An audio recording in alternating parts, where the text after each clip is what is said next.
She's not just another name in the draw. She's a 5-time WTA champion. 5 titles. That's not potential, that's proof. She's won in Monterrey. Twice. She's lifted trophies in Hong Kong. In Washington, including a WTA 500 title. She's built a career on resilience, speed, and the ability to absorb pressure and redirect it with precision. And here's what makes this clash so compelling: for all of Fernandez's achievements, for all her experience on the biggest stages, Alex Eala is arriving with something just as dangerous. Momentum, belief, and a game that is evolving in real time. This isn't just a first-round match. It's a collision of timelines, one player already established. One player is rising fast enough to disrupt the structure around her. And when those two paths meet on a surface that demands precision, courage, and adaptability, anything can happen. She's won in Osaka. She's lifted trophies across multiple continents. She's gone places on the WTA Tour that Alex Eala is still chasing. Because Leylah Fernandez is not just experienced, she's battle-tested. At 18 years old, she walked into the US Open in 2021 and produced one of the most unforgettable runs in recent tennis history. On her way to the final at Flushing Meadows, she defeated a gauntlet of elite players: Naomi Osaka, Angelique Kerber, Alina Svitolina, and Aryna Sabalenka back-to-back. She didn't just arrive on the big stage. She took it on. That run alone would define most careers. For Fernandez, it became the foundation. Her career-high ranking of world number 13. Multiple WTA titles across surfaces. A reputation for rising when the pressure peaks. This isn't just a resume. It's proof of survival at the highest level. She's coached by her father, Jorge Fernandez, who has shaped her game from the ground up, instilling a philosophy built on aggression, variation, and the ability to elevate in defining moments. And then there's the layer that changes everything. Her heritage. Fernandez is Filipino-Canadian. Her mother, Irene, carries Filipino roots, connecting her directly to the same national identity that fuels Eala's rise. And that's what transforms this match. Because when Leylah Fernandez steps onto the court against Alex Eala at the Porsche Tennis Grand Prix, it won't just be a first-round clash. It will be something the sport has never seen before. Two players with Filipino blood. Two different journeys. One shared cultural thread. Meeting on indoor clay in Germany, with a potential showdown against Jasmine Paolini waiting in the next round. That's not just competition. That's history. Because the support behind Eala, the so-called Eala Army, doesn't operate like a typical crowd. They don't boo. They don't disrespect. But they don't split their loyalty either. And on this stage, in this moment, with everything that's been building behind her, that energy, that belief, that unwavering support, it all leans toward one name. Alex Eala. Now this is where the matchup stops being emotional and becomes intellectually fascinating. Because when Alex Eala faces Leylah Fernandez, you're not just watching two players compete. You're watching a mirror. Both are left-handed. And in professional tennis, that already makes them rare, roughly 10% of the tour. But when two lefties meet, everything changes. The entire geometry of the court flips. The patterns they've spent years perfecting against right-handers? Neutralized. That wide slice served on the ad court, normally dragging a right-hander off the court, now curves straight into the opponent's forehand. That heavy cross-court forehand, usually targeting a weaker backhand, now lands on strength, not weakness. Suddenly, their default weapons don't create the same damage. So what happens? They have to rebuild their tactics in real time. This becomes less about patterns and more about problem solving. Less about repetition and more about adaptation. It's a chess match where both players are using the same pieces. And that's what makes this such a defining test for Eala.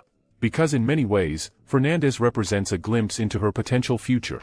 A version of what Eala could become in 2 or 3 years. Let's be clear about the gap. Fernandez is 23. Eala is 20. Fernandez has 5 WTA titles. Eala is still chasing her first. Fernandez has played, and nearly won, a Grand Slam final. She's logged over 300 career wins at the professional level. That's not a small difference. That's experience built under the brightest lights in the sport. But here's where the narrative flips. Because while the experience gap is real, the trajectory tells a different story. Coming into the Porsche Tennis Grand Prix, Fernandez's 2026 season has been difficult. For wins, 9 losses. Early exits across Brisbane, Adelaide, the Australian Open, Abu Dhabi, Doha, Dubai, Indian Wells, and Miami. That's not the form of a player in rhythm.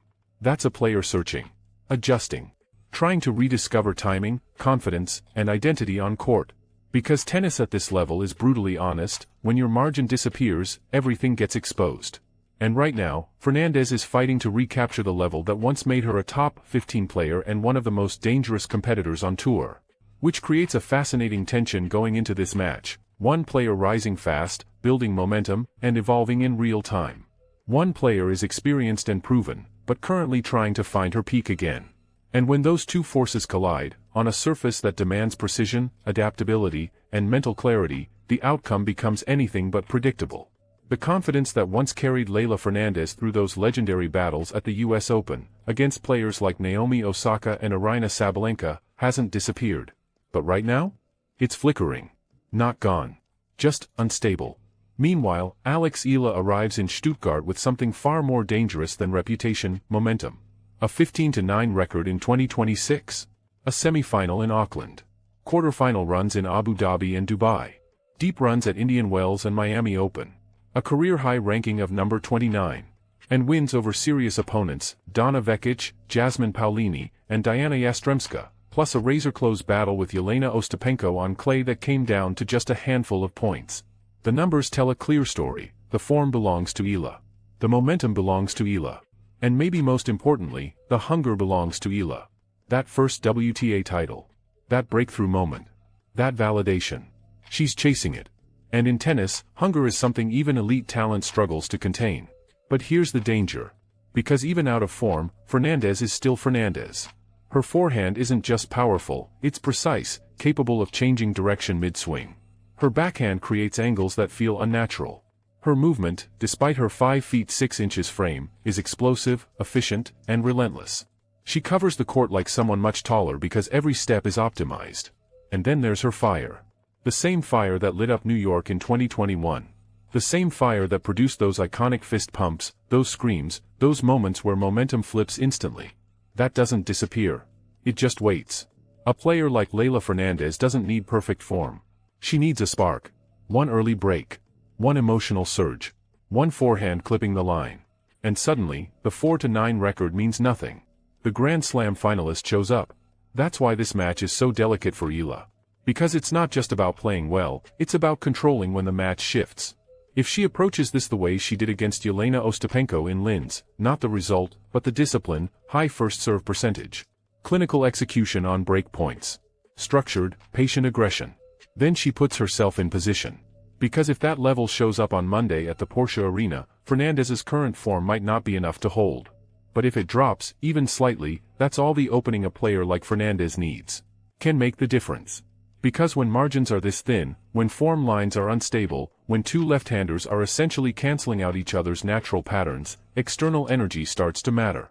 And that's where Alex Eala walks into Monday's match with something intangible but very real. Support. Relentless, organized, emotionally charged support. But before that crowd factor even comes into play, the match may be decided by something far more technical, the second serve. Against Jelena Ostapenko in Linz, Eala's second serve win rate dropped to 0%. That's not just a weakness, that's a red flag at this level. And against a returner like Leylah Fernandez, it becomes even more dangerous. Fernandez thrives on timing. Give her a predictable second serve, especially one sitting in the middle of the box, and she will step in and attack without hesitation. So the adjustment is clear: more spin, better placement, stronger disguise, and avoid the middle at all costs. The Rafa Nadal Academy has had time to address exactly this. And even a small improvement here could shift the entire balance of the match. Because if Eala can hold her second serve just enough, the rest of her game can take over. Now layer in the surface. The Porsche Arena plays on indoor clay, which behaves very differently from outdoor conditions like in Linz. No wind. Controlled lighting. Consistent bounce. Slightly faster pace. For Eala, that could be a quiet advantage. She's already had match reps on clay recently. The controlled environment allows her to time her aggressive shots more cleanly, and her return game, already winning over a third of return games this season, benefits from that predictability.